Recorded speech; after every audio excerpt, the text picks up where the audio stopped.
Tēnā koutou katoa, good evening and welcome into the breakdown. Well, there's two reasons to celebrate tonight. Happy Father's Day to all the dads out there, plus the All Blacks. Well, they have released the pressure valve somewhat after a ruthless response against Argentina. To get stuck into it all, Sir John Kerwin, Mills Muliaina, Justin Marshall, happy Father's Day to you three. Who got socks and scorched almonds this morning? Well, probably only one of these two, because I'm in Auckland, so I never made it home. So, yeah, it's not me. What did you get, lads? I got a coffee in bed. That was it. Yeah. Yeah. Mm-hmm. And an All Black win. Yes. How good was that? I got some whiskey glasses. Ooh. So Nice. my kids are trying to encourage me to drink whiskey, which I'm more than happy to do. You've got nice children, don't you? But it's time for everyone to celebrate. Finally, we can celebrate, can't we, Marsha? It was a great performance. Oh, absolutely we can. And wasn't it brilliant to see the All Blacks deliver? Yeah. And more than deliver, they were so clinical, they were so ruthless, efficient on what wasn't a very nice night in Hamilton. They completely shut Argentina out of the game, and they gave everybody a really positive night and a good vibe, and the people that braved the weather went home, although wet, very happy with what they witnessed. Yeah, I mean, they were good, weren't they? I mean, what a difference a week makes. And the performance they had last night was exceptional. The way they went about it, everyone seemed to be on the same page. And as you said, Marshy, I mean, there was a pretty decent crowd as well, and they all went away pretty happy considering what happened the week before, JK. Yeah, I mean, for me, it's been just this incredible journey over the last 7 weeks. We have seen stuff from the All Blacks that we've never seen before, right? Talk of divide between NZR and the players and performances, great, poor. And then last night, probably one out of the bag that you sort of go, OK. And Ian Foster's been under the pump, and he would have had a happy Father's Day and slept incredibly well last night. But I think the interesting thing for me, and this is not just the New Zealand thing, Marshy, it's the inconsistency of performance right across the board. You see South Africa against Australia the week before, then last night they put that performance on. Us against Argentina, and then that performance last night. So is it, well, when you're 3% off, you'd lose by 3 points 3 years ago. Now, if you're 3% off, it's going to be a bad night. Oh, mate, if you go to a theme park and there's a line for the roller coaster, I'm a million miles in the other direction. I hate them. I hate the things. They frighten me to death. And that's what we've been on. And that's so unlike the All Blacks. They don't put us on roller coasters. They're super consistent.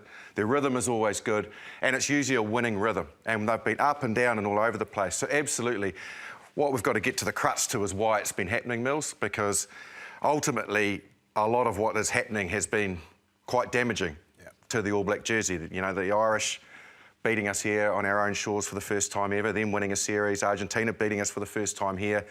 You know, when you see the team last night, you think, me oh my, how is it happening? Is everything forgotten now? Do you forget everything from the last 7 weeks? No, you don't. No, and I think that's the key thing. And I know that the All Blacks will know that. They'll still be hurting by that record that they have started to accumulate to a negative. And they'll be really wanting to put that ship on a really clear pathway forward. Well, something that's better than a theme park is what happened last night. Let's relive the action from Hamilton all over again.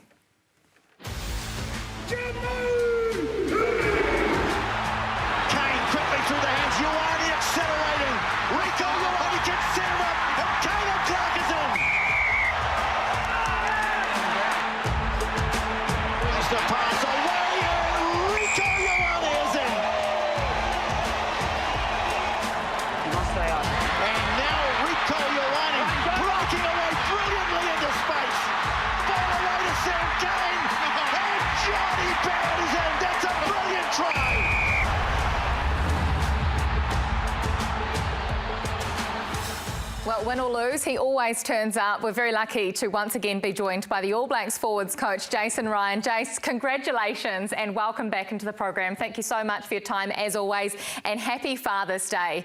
Last week you talked about preparation. You didn't quite get that right. So what was different this week? Because Brodie Retallick said that was the most intense and accurate week at training that he's had in 10 years.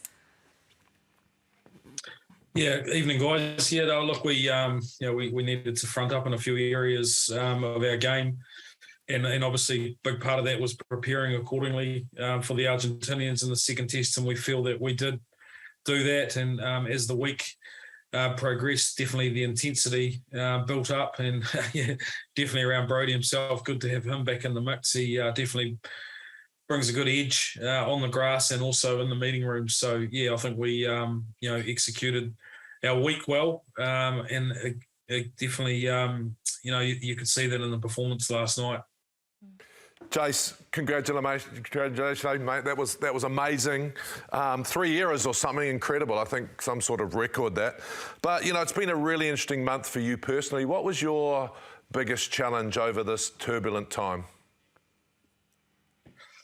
I think just personally, I guess it's just was coming in and sort of finding my own rhythm of how the week works with the All Blacks, how the training schedule works.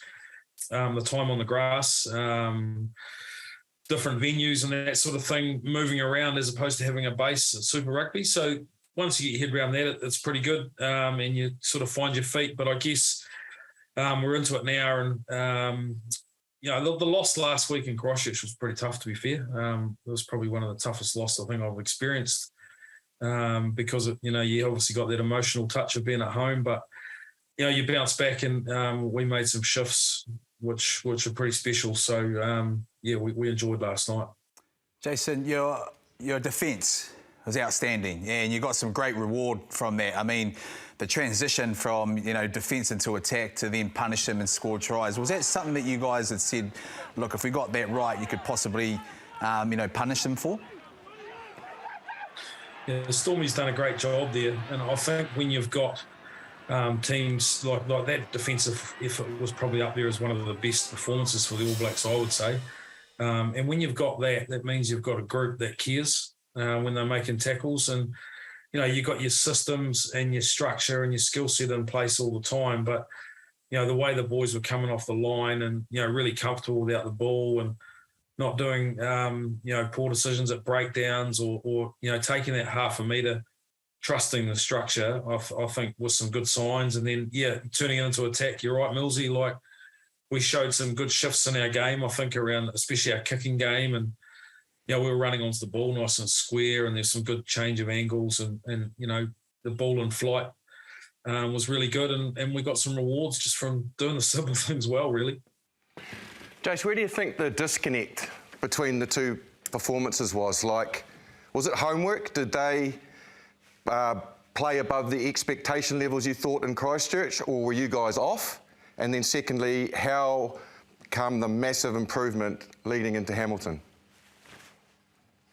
Yeah, I think it's a bit of both, Marshy, to be fair. If I look at myself, I said it last week, you always review your own week. I know I could have been better in that Argentinian preparation when you think about the homework and setting guys up to succeed. An example to put that in context would probably be our ball carry, and particularly our forwards. David Kidwell is no secret, he's a league coach, so they worked really hard at jacking us up and trying to get two in the tackle and coming around our side and locking the ball up. And, they did that in the Aussie test too, so that was a disappointing one for me. And I made a bit of a mistake there and owned up to the boys, and you move on. They make them, we all make them, and you move on. But, we saw that in the first test and we learnt from it. And our carry height and our collisions and our speed of our breakdown and winning races last night was outstanding. So it was probably a little bit of both, homework and learning. The skipper was amazing last night. I was so happy for Sam because he started defensively and just really built on it, and then he got a few lollies on attack later on. But player fatigue, I know if you win against Argentina last week, you can start thinking about looking after some of the players. I mean, how are you looking at that sort of problem moving forward? Because it's such an attritional game now. It is, and, excuse me. Nick Gill does an outstanding job there, like he's quality at what he does. He's got a good eye for the numbers and the metrics and where that's at for each game, and putting in context, and our training load becomes really important, and it's a big part now of how the team operates. And I think the fact also, JK, that we've got some good competition for spots, and that's creating competition at training. So we're giving guys game time, training time that aren't so much in the 23, which effectively sets your week up. And the boys that were the Argentinian crew that ran the opposition stuff for us last week were outstanding. I think Bodie commented on in the shed after the game that it really played a part in setting us up. So, yeah, that's you got to keep your load right and make sure that you're keeping the boys fresh and sharp and when they're ready to go. Mate, you had a guy come in that's tough and a real leader, Willie Apiata. What was that experience like? I remember when I first met him, he was a man of few words, and I almost crapped myself because I was that scared. How did the guys take to him, and sort of what did he say to inspire your team?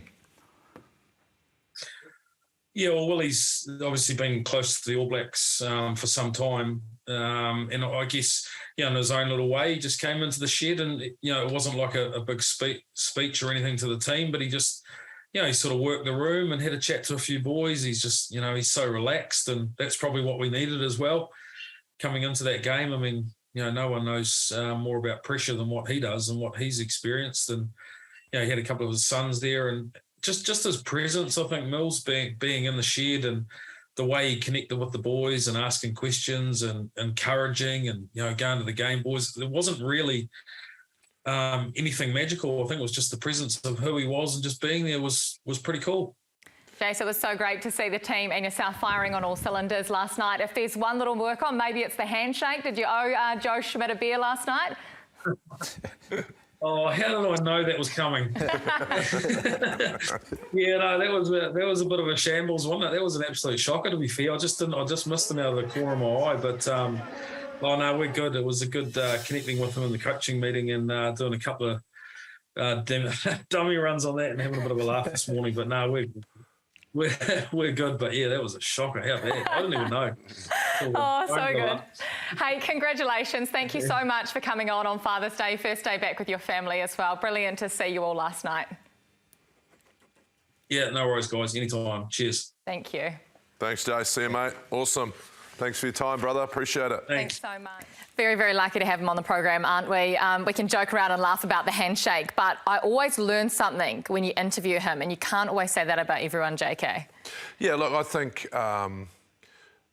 expectations around the All Blacks and performance should be the highest in the world, and the New Zealand public are very demanding, as are us ex-All Blacks. And I think the way he fronts up talks about looking at himself in the mirror, and that was always one of the rules when we played, was look at yourself first in the mirror. Last night is our standard, right? And we were talking after the game, a few years ago we put 58 on the Australian team. Now, I'm not saying that's going to happen, but last night, let's put this behind us and rebuild on what they started last night. Amazing performance, and now in 2 weeks' time, Mills, or 12 days' time, they need another very good performance against Australia for everyone to go, well, that was a bump, and coaches have come in and changed, and, that's not easy, right? Changing coaches halfway through a tournament, not easy, but now we need to see them sort of take off from here. Yeah, absolutely. And I like his honesty. I think last week, it's always easy to come on after on the back end of a really good win. But he came on last week and he said there's, the preparation throughout the week, and he's got to look at himself first and foremost. And he did that. He fronted up to the guys. And what I sort of got from that is a really good insight, that he fronts up on the things that he really got wrong, but then he goes away and fixes it. It's all right to front up and say, hey, guys, I got it wrong here, and consistently say that each week. But then the guys will then start to question, well, hang on, you're getting things wrong every single week. But he's real specific in what they got wrong, the body height and stuff like that. But he also gives you a sort of an insight and an honest insight about what their preparation looked like. And obviously the non-23 were a big part, and they always are, Marshy. They've got to set the tone throughout the week in terms of being Argentina, because it's always pretty tough when you don't get selected, but you've now got to prepare that team. And Jace Ryan sort of said it. So I love the honesty. I love the fact he's sort of fronted up, considering, that 2 weeks in a row. But also the insights he's given us on, where they're at. He knows they've got to get better, JK. Absolutely they do. But I think the stuff that he's implemented in the short time he's been there, he's been really, really crucial on the stuff that he's actually presenting. I think you've basically got to bang on. The description of what he does, I don't think it's any secret in New Zealand rugby coaching circles that Jace Ryan's detail is unmatched. And you can hear it in the way that he speaks. He's talking players going much squarer. He's talking about dual tackles.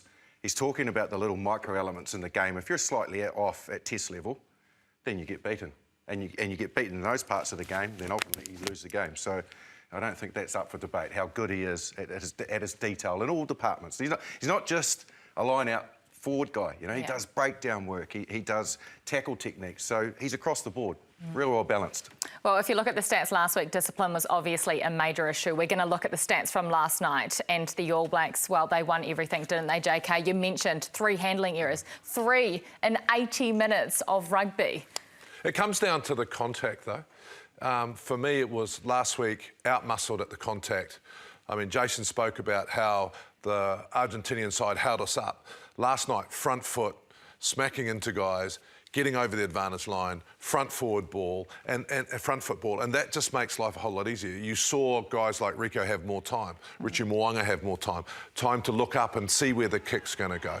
And so I think it came down to, I mean, the handling errors were amazing. I mean, it was pouring down for 2 hours and 3 handling errors, and so that was exceptional.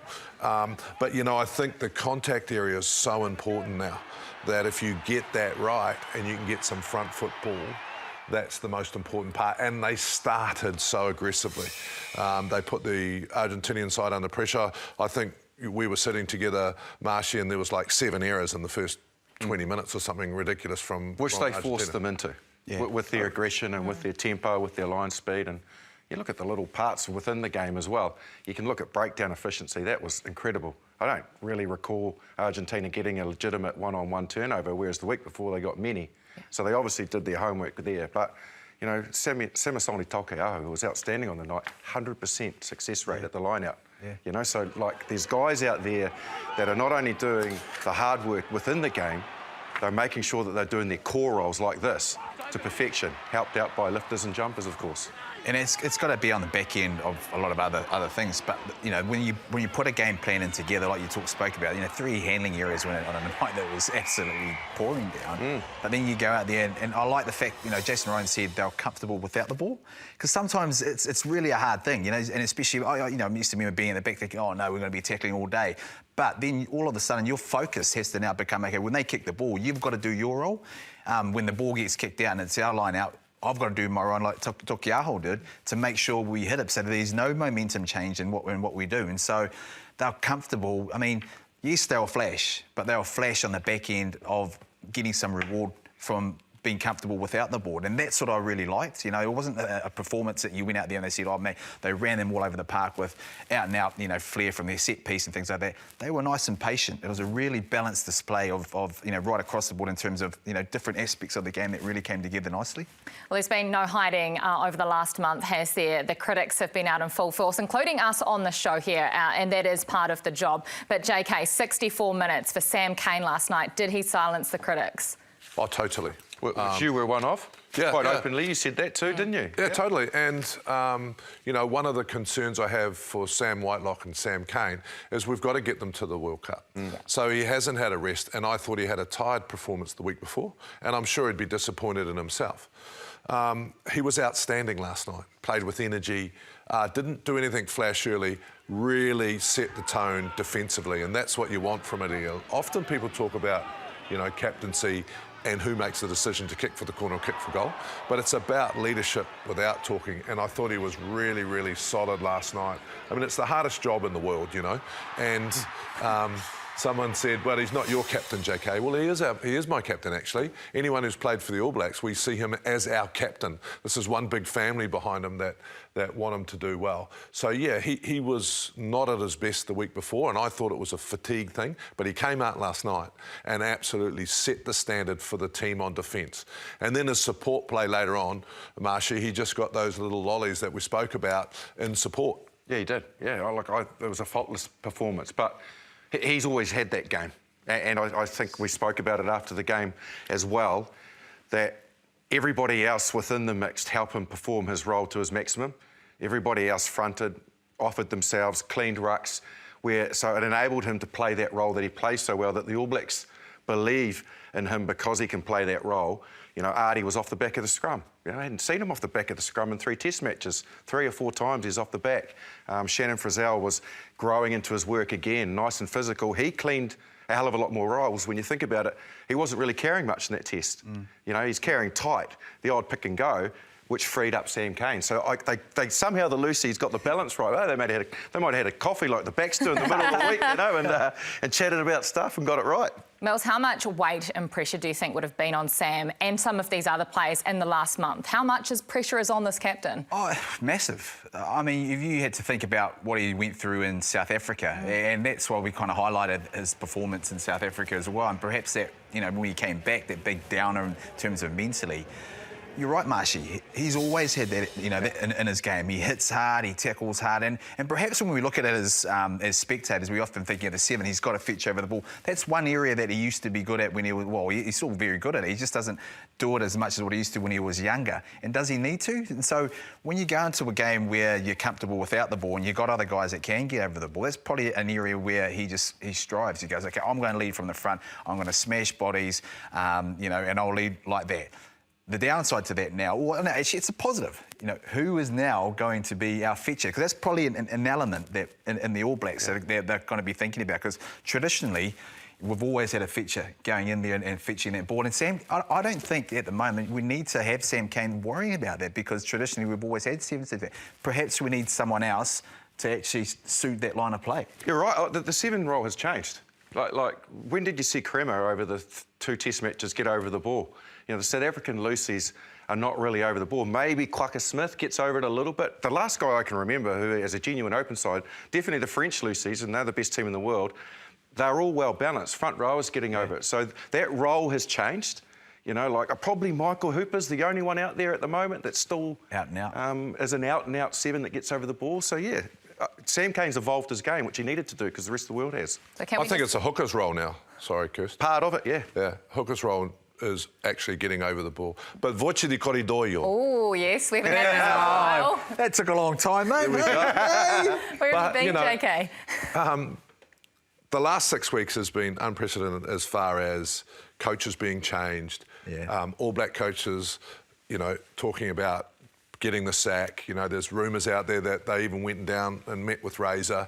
Voce di corridoio, don't know if it's true or not. But who do you think the chairman rings? Who do you think the coach rings? You know, it all goes on to Sam Cane. And then you put last week's performance that he wouldn't have been happy with himself. It's a huge amount of pressure. Yeah. But that's how you should react, by leading your team, by changing your game, by being really solid on defence. So I was just really pleased for him as a person. But I want to come back and I want to ask you both this question. The fatigue factor. Sam Cane, lots of miles on the pitch. We need to get them to the World Cup to have, because they talk about going to Everest. There's 4 games in a row. We need Dalton Popularity with game time. We need another lock to come in besides Barrett and Retallick, right? If we're going to get these guys to the World Cup. So how do we rest them now? Do we take some risks, Marshy? Or do we just go, we're going to play them and not take them north? Still need to find their mojo and their rhythm and get their combos better before we think about putting players on the bench when they don't necessarily need it. Why preserve for the World Cup? We've got to think about the now. Yeah, and the now's the bleeders load. And yeah. I mean, I think he's really doing it. You know, Kane's been subbed off a few times already, so perhaps he's starting to implement that before making sure that we win the now, and the next now is winning the bleeders load. Take them north? Yep, they'll go north. Get stuck in over there, mate. Put them all to the sword. Yep. That's our mojo. Yeah. Here's my word for you. Mojo. Would you not, JK? Would you not take them up north? Look, I'm just very concerned about making sure that our most experienced players are playing like 20-year-olds by the time they get to the World Cup. We don't need them fatigued, tired. And I'm pretty sure if we had won the first Argentinian Test match, there might have been some rotation. I know we're not allowed to use that word anymore. Yeah. I'm just concerned that 10 days' time we've got Australia, 10 days later, you know, so how do we actually make sure we're protecting those guys that we need? Because it's the balance between youth and experience that wins you World Cups. We know that. Well, here's the experience right here. No, absolutely no sign of fatigue. Ooh. You're the Energisey bunny. What have you noticed from last night? OK, it's analysis time. Good one. So what I really noticed, which I wanted to highlight in this piece, and funnily enough, they all led to tries, was 3 things that they did really, really effectively, but they haven't been doing that before, which was the distributor making really good decisions and engaging defenders, the ball runner, that guy running towards the hole, picking the right channel, And thirdly, the players in motion. So let's start it with the first try to Ethan de Groot. Now, we've highlighted Ethan de Groot, who is the ultimate try scorer. But you can see there's options on the right for Aaron Smith, but also we've also got a halo over Geordie Barrett, who runs a really aggressive line. As we roll it on, you can see his work off the ball, brings in defenders. Ethan de Groot keeps his line. The distributor, Aaron Smith, picks out the right player, and through he goes. So we roll it on to the next try. Now again, there's a key player in motion here, which is Rieko Ioane. Nice shift from Sam Whitelock out into the middle. Now Sam Cane's got a defender coming at him hard. He's got a short runner in Lomax, so another player working in motion. As we roll it on again, you can see that defender gets sucked in, out the back door to Rieko Ioane. He does a little bit of razzle-dazzle. Bang, onto Caleb Clark with a great finish. Again, the distributor picking out the right man. This time we can see David Havili, the ball carrier. Now there's two defenders here, got a great overlap. Three players in motion out the back. Will Jordan, Richie Mo'onga, and also Geordie Barrett again. Rico's run the short line. David Havili goes right to the defender, and through goes that runner. And to be fair, on that occasion, he could have gone out the back and anyone could have scored. Again, David Havili's the ball carrier. Now look at the man in motion, which is Geordie Barrett out the back. Sam Cane is running the line that's going to hold two defenders. Now this is the chance where Havili can do some ball work. Goes to the line, holding the ball in two hands. Both defenders commit to him. So instead of hitting the back runner, he hits the front, which is Sam Cane, but the guy who is out the back, Geordie Barrett, receives the ball. And then finally off the scrum, Ardie Savea brings in the one defender that he needed to, who was the back defender off the scrum. The man in motion out the back is Geordie Barrett, but look at Geordie's line again in the white. He comes really short. Ultimately, if Ardie had picked out either one of them, I think they would struggle to stop Geordie that close, maybe, but right out the back to Bodie. And in every instant, they're picking the right player at the right time. And yeah, what do you reckon, lads? Not bad from the boys, execution-wise? Yeah, and look, to do that, you've got to have great clean-outs and get over the advantage. Way easier, Marshy, when you get over the advantage line. So we spoke about winning the contact before, and I think in 12 days' time against Australia, we're going to have to continue to play that. But the thing I liked about what you highlighted, Marshy, was I call it an angle and a counter angle. Very hard for the defence when you've got someone coming on a short angle like that and the options coming out. The week before, I saw Richie Mo'onga Mills run that line and not get it. Yeah. There wasn't that confidence in actually giving that pass, whereas last night that came, and it's just hard to defend. Yeah, it's a real good threat and awesome analysis, because it was absolutely what they did last night. The key for me, though, was that front foot ball. Yeah. Now, I think if we get to a stage where we've hit the wrong guy and we're actually going backwards, I want to see them be able to adapt. You know, okay, let's come together and now, okay, well, that option's not on, but let's keep persevering and trying something else, rather than saying, oh, man, this is not working, because sometimes we end up going into our shells. But that is evident of, one, the forwards getting front foot ball and that speed of the ruck and that sort of flow-on effect. And I think they'll be looking at that. How do we make sure we get back to this stage? You know, if we're actually the ball carrier's being hit and they haven't chosen the right attacker, because it sometimes just puts you off. And I guess when you looked at those pictures that we just shown, it's the kicking game as well. You know, the ability to dunk one over, try and win a little moment back, and then win that momentum. And I suppose that's a really nice balance to have, considering, you know, on the back end of last week's effort and how they lost. Oh, and the kicking attack plan.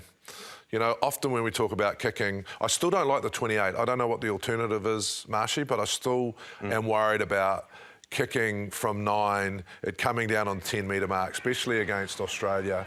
But this stuff you're seeing on your screen, the little grubber kicks, the little kick over the tops, that also slows down the defence. And I think once you have those variations, the defence starts thinking about defending rather than just getting off the line and bashing people. It's got to have accuracy with it. And this was accuracy to perfection. Yeah. Like Richie Mo'onga in particular, David Havili, they chose their moments. Those moments will always be there. But if you don't get the accuracy right, you're in danger of kicking the ball to the opposition and giving it away when sometimes you haven't had it for long. Those kicks were all under massive pressure for the opposition to deal with.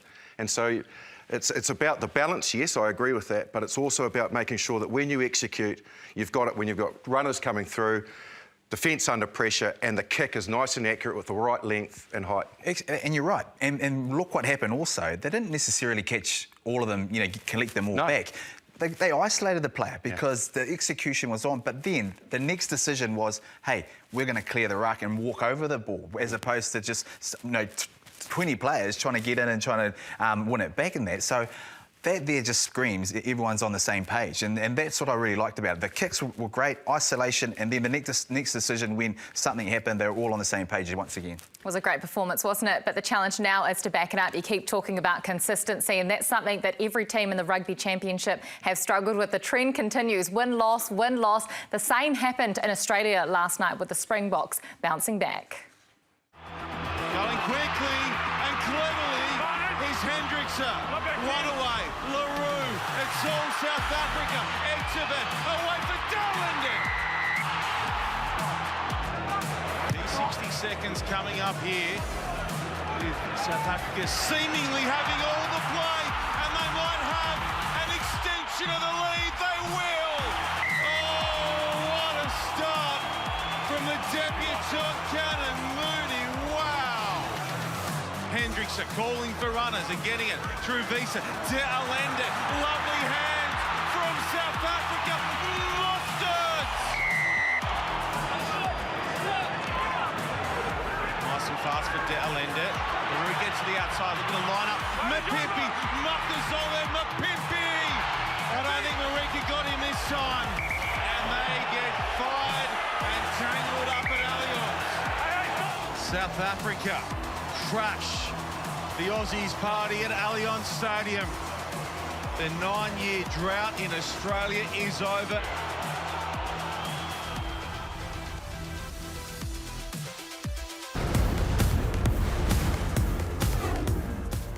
No mai, hoki mai, welcome back into the breakdown. Well, this Rugby Championship has been the tightest and most interesting on record because after 4 rounds, the All Blacks are sitting at the top, but only just. Every team won 2, lost 2. So the big question, Marshy, why can a team not back it up and put 2 solid performances out?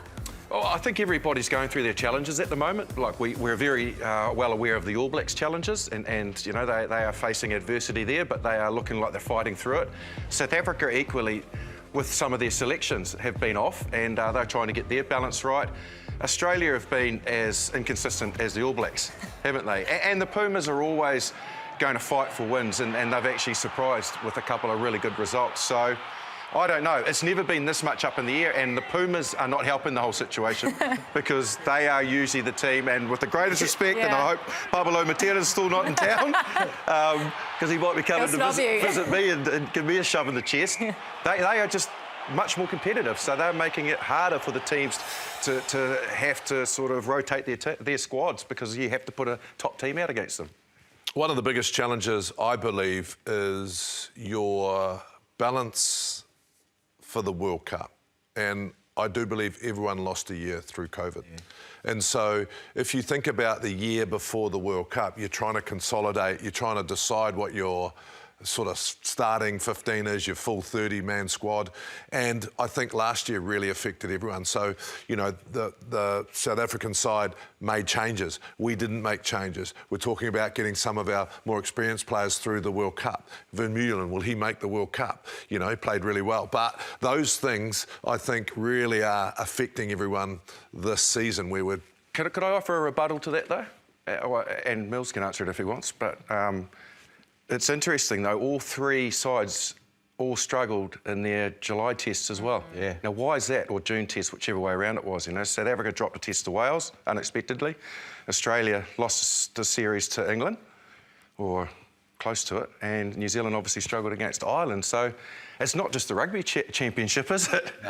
No, and the fact is we haven't had that. We didn't have it last year, and it almost seems like they're trying to find a certain style. Each team is trying to find a certain style. We had the championship based in Australia last year as well, because it almost seems a bit weird that we're not, teams aren't picking up 2 home wins. That's to go away. It's hard enough as it is, but I think the style of play they're trying to implement and trying to work out. The Northern Hemisphere has obviously kicked on and trying to sort of see where they're at, but also what suits their type of players. And I think that you're right, Jackie. Perhaps the future has that.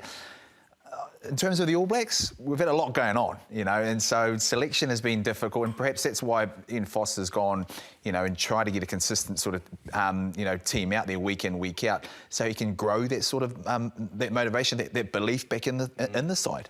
Just on your point, JK, about losing a year due to COVID, are the Northern Hemisphere teams behind a year as well, or is it just the Southern Hemisphere sides? No, I think it's a rugby issue at the moment. Like, I think the Northern Hemisphere have done an amazing job in finding a fantastic balance between what I would call Southern Hemisphere rugby and Northern Hemisphere rugby. I think a lot of their coaches have gone away and they play a different style. And I think the Irish side was unbelievable. I think that the French side at the moment is travelling incredibly well. They've got a nice mix, a couple of those under-20 side guys coming through. And so I just think the world has got a lot closer. I think there's another point as well. The game is incredibly physical, and I don't know if you can play a game like you played in South Africa and then back it up the week after. So the bigger the squad and the more test experience you have, I think the better off you're going to be moving forward. I certainly also equally found, and look at those world rankings, would you? Holy moly. Is this accurate? Yeah, Do you think that is accurate with how they should be right now? Is Ireland the top side in the world, the favourite? I think I think what my point might help is they are a completely different beast than the Northern Hemisphere sides to what they used to be. Yeah, absolutely. When travelling. Yeah. Like, you used to get them at home and, you know, like the French would come here or whatever with the greatest respect, and it would be very hard for them to tip you over at home. But they are winning these test matches in places like South Africa, which is a very difficult place to win. You know, Ireland winning in New Zealand, England, Australia, whatever it might be, they've learnt to travel and not be intimidated by our environments, our stadiums, our conditions. They just come here and play their same efficient rugby like they would at home. Well, they've had to learn also because they've brought better squads. Yeah, and perhaps that's helped them as well. The fact that usually they bring a weakened side, or, you know, a sort of you know, up and coming sort of guys to really grow them, and then focus on the autumn internationals or the Six Nations to really for results. So I think perhaps COVID has aided that aspect, and they've brought stronger sides and then lifted. And also they've got way more teams over there too when they're competing. So they've perhaps got an advantage there in terms of, I suppose, you know, trying, you know, different things within their own, you know, within the championship and the other sort of competitions that they've got rolling over. We just have one. It makes things interesting, right? 13 months out from the World Cup. JK, you're always singing about how many tests to go, but now there's genuinely 6 or 7 teams that could win these quarterfinals rather than going, you know, usually you'd go straight. Well, I think the something that World Rugby needs to look at too is the rankings. Because, you know, we should, like, the rankings don't actually matter. No. Because the World Cup result does. Yeah. But I think if the World Cup rankings mattered now and the draw was coming out in November, it'd be a little bit different. But I just think that, you know, I don't think I've ever seen 2 Northern Hemisphere sides, 1 and 2, consistently like Ireland and France have been in the last 18 months. So off the back of Kirsty's point, which is a very valid one, World Rugby must be bloody happy. Because honestly, it used to be a foregone conclusion the top 4 teams in the world would beat everyone. Yeah. But now there's 8 teams in the world that are quite capable of beating everyone else, and every fan is going along, filling the stadiums, because you haven't got a clue who's going to win on the day. I think it's great for the game. It's not great for our history, but it's still good for the game. Oh, that's a really interesting point, Marsh, and I hope the All Blacks appreciate that actually by losing just how much passion there was out there. I mean, you guys would have been the same as me. Guys are stopping me and you know, in the airports, and everyone's passionate about our game, and we haven't been in this situation before, but it's actually galvanised us, which has been great. Well, I want a little bit of passion next as well, because we've got trivia up.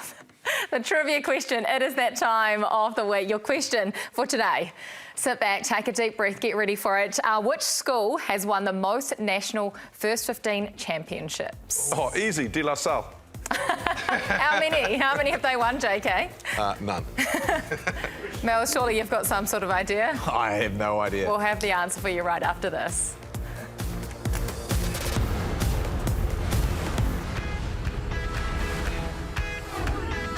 The bell. Bucket. Oh, it's a nice run. It's a super run down the right wing. Did Tom Rance get it down? Yes, he did. Militana Patelisiu just holds the pass, now frees it up brilliantly. Tokolo Tawa. St. Pat's straight in the come. There's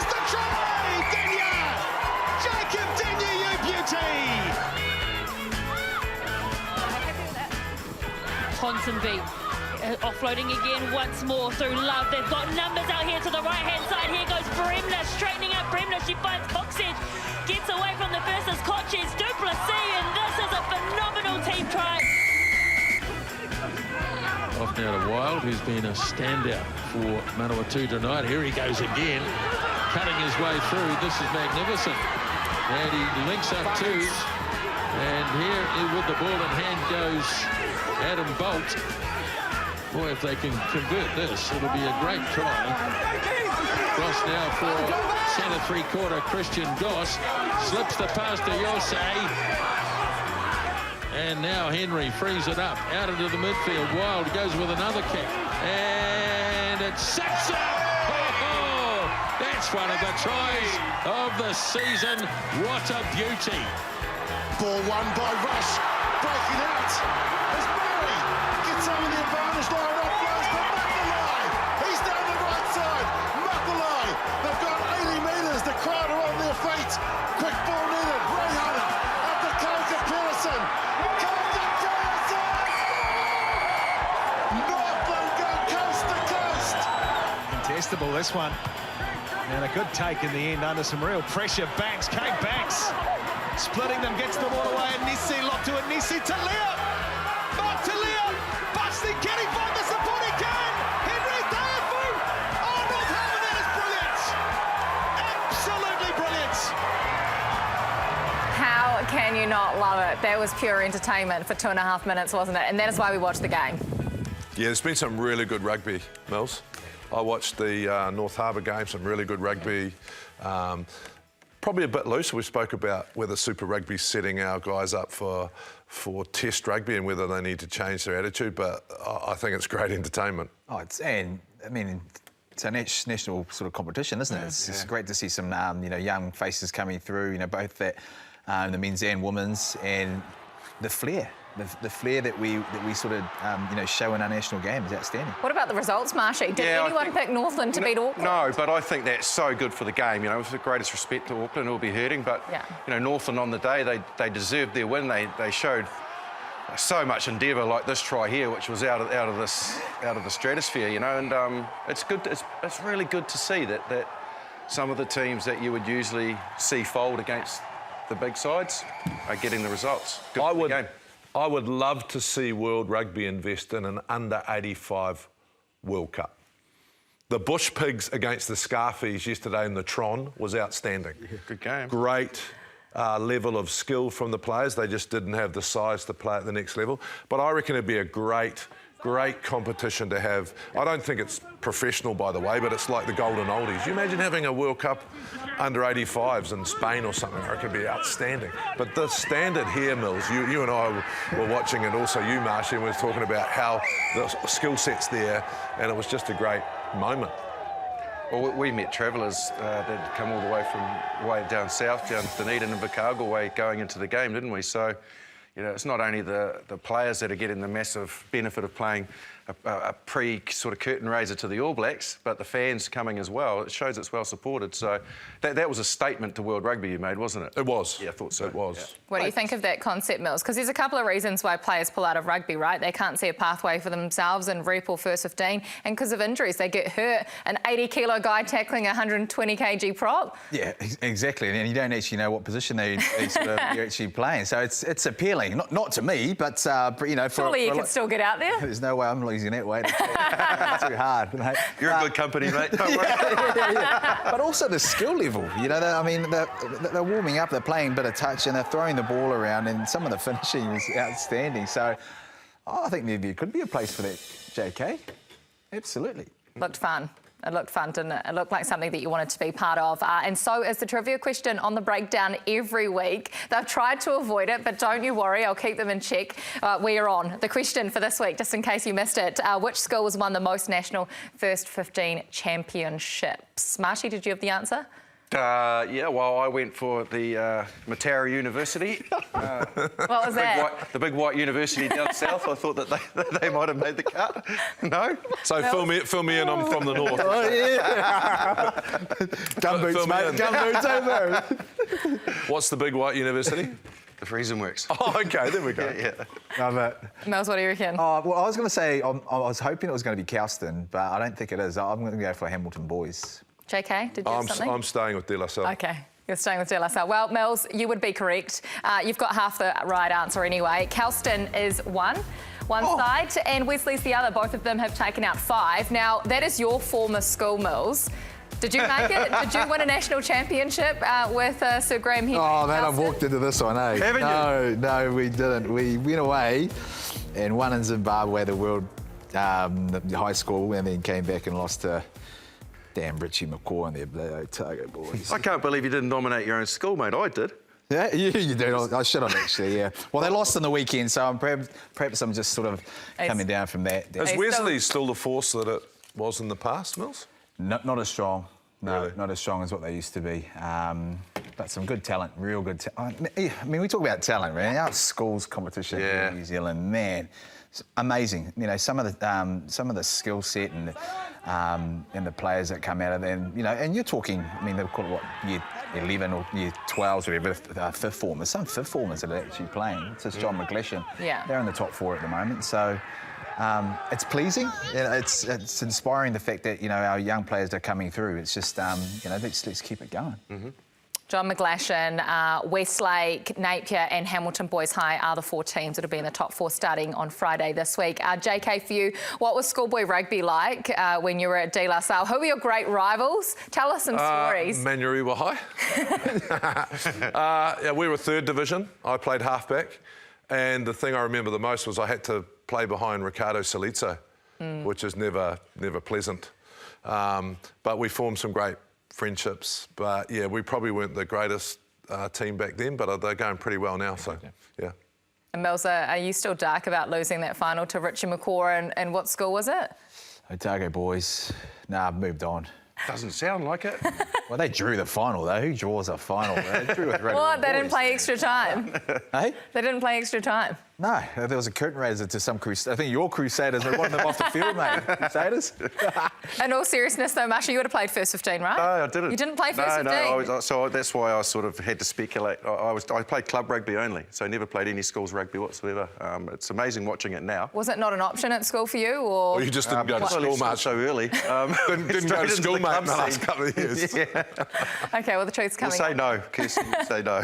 The big white building in Matoda, though, that That's taught you the one. everything you know, and that's all that matters, right? Yep. Right, well, time now. I've got something to show you, just in case you missed it last night. You may have missed it on the coverage. Look at this. Dane Coles, as niggly as you like, and Pablo Matera. Just take a close look. No. No way. What do you think? Because you know Dane Coles is so niggly. You know, Marshy. Yeah, look. What was said to get Pablo Matera so worked up? Right, Colesy has a great ability to get under people's skin. And Pablo Matera's English has come a hell of a long way since he's been at the Crusaders. And they had a bit of push and shove. You saw it in the game. And I would imagine Colesy, being Colesy, said something to him. And Pablo's taken exception to it. It's in the heat of the moment. He's just lost a test match. There's nothing in it. Colesy's the type of bloke, though, isn't he? You guys know him well. That regardless of that and little push, he would sit down and have a beer with Pablo in the changing room without shadow of a doubt. Love the reaction, though, from Coles. Look at them watching him here. All hands up. What? Mate. What? Love it. And we saw the same thing in the Australian match, right? After the game, the Wallabies and Springboks got in the dressing room together. JK had a beer together. It didn't matter what went on the field. Yeah, but that was a pretty scary stare from Elizabeth. I mean, I would have run a mile. Well, you wouldn't be able to, mate, because he would have had your face. He had a hold of your face. Where were you going to go? Yeah, but I think the beautiful thing was, I saw that clip today where Aliotoa grabs a couple of beers out of the fridge and that is rugby. That's rugby. And I think, you know, Matera didn't push him or do anything stupid. He just whacked him to say, I didn't like what you did. You know, it wasn't any aggression to it. And I think that's fine as well. You know, maybe he said something that Pablo didn't like, but it wasn't a, you know, push and shove and fight. It was push him saying, didn't accept, and I'm with Marsha. They'll be having a beer afterwards. And just quickly, that was speculation. You know, Colesy might not have said anything to him. Of course. Colesy, if you didn't, I don't believe you. No, if you do. It's all good, mate. It's all good. Got you back. It's been a rough couple of months for the All Blacks, for fans, for these guys as well, hasn't it? But finally, we get to celebrate some success. So for you guys, the former All Blacks, have you got a final word? Is there something you'd like to say about that performance that we've seen last night? Just that's the type of performance you expect out of the All Black jersey, and it filled me with pride to see them play that way. And to play that way and come out on the wrong side of the scoreboard, I still would have been proud, because that's how All Blacks play. That's the attitude, that's the tempo and the desire that they play with. Well, I wanted you all to have a word, but you've taken up all the time, Marshy. Thank you so much for joining us. We hope you've enjoyed the show today. Celebrate with your dads and have a great rest of your day. We'll see you next week.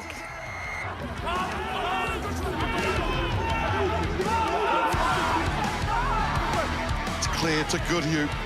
Quick hands, Hohaya around the corner to Rush. They get it out to Murray. Murray to the corner. Oh, yes! Quick ball needed. Ray Hunter out to Koga Peterson. Koga Peterson!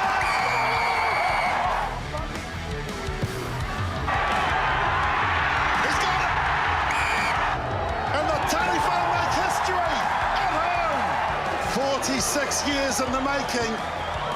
And Northland have finally defeated the Blue and White Hoops of Auckland at home